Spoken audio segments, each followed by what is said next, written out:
how do you really tailor your virtual presentation to your clients that you may be working with, or if you're talking to prospective clients, maybe you're doing a free webinar or free masterclass. So tailoring your virtual presentation to your audience is a vital component of ensuring that you're actually creating a strong connection with your audience. It is pre-work that you do before you actually give the virtual presentation, and there are some very specific questions that you can ask to help you identify whether or not you're actually connecting with and meeting the audience where they're at. The first question we asked, what are they like? So you want to have a really clear idea of what your audience is like, or an individual. If it's easier for you to say, this person represents my ideal audience, my ideal client, and then you can use that to make a more broad application to the overall audience.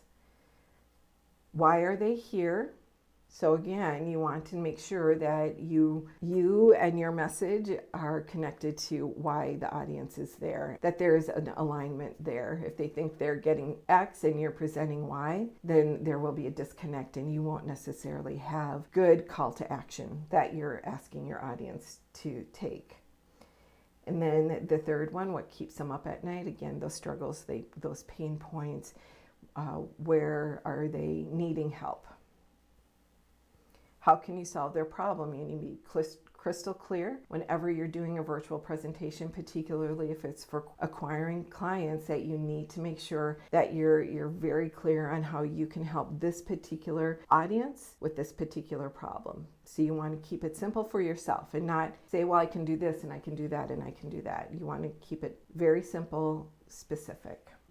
The other question that you want to make sure you're very clear on, what do you want them to do?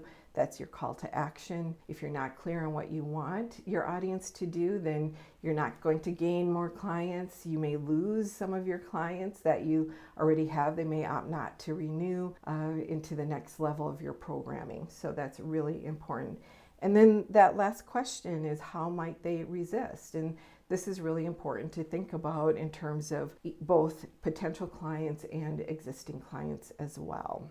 So I hope you found all of this little tidbit useful for you to be able to really think about what it is that you want to accomplish with your virtual presentations. Very often when we do virtual presentations, we think we can just wing it. There isn't any pre-work. I'm an expert. I know what this content is, so I can go up there and just talk about it.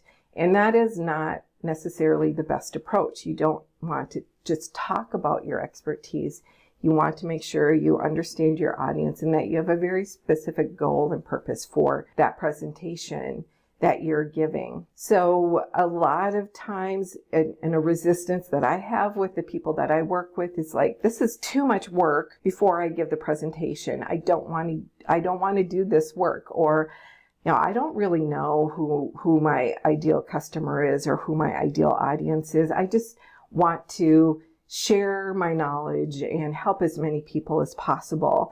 And again, that goes back to this idea, if you're marketing to everyone, you're marketing to no one. And that's why it's extremely important to do this pre-work. And really, once you've done this pre-work, then it's easier and shorter. You spend less time doing that for the next virtual presentation that you're doing, as long as you're communicating to the same audience. If you're switching to a completely different audience, again, these are questions that you want to go through and make sure that you are very clear on what those answers are. And the little bit of time that you're going to spend on the pre-work by answering these questions will save you time trying to chase potential clients or to try to convince existing clients that they should actually renew. Because really what it is that you are showing respect for your audience. You're showing that I understand you, I know where you're coming from, and I have a solution to your problem. So that's why it's really important to really be thinking about these questions, do that pre-work. And yeah, it might take an hour. It may take 30 minutes. It may take longer, depending on how well you know your audience. But as I said, once you've done this, and if you're continually doing a virtual presentation to the same audience, the same group of people, then it's less time that you spend on those particular questions. All right, I would love to hear in the comments any additional ideas that you have in terms of some questions you ask yourself to prepare for a virtual presentation.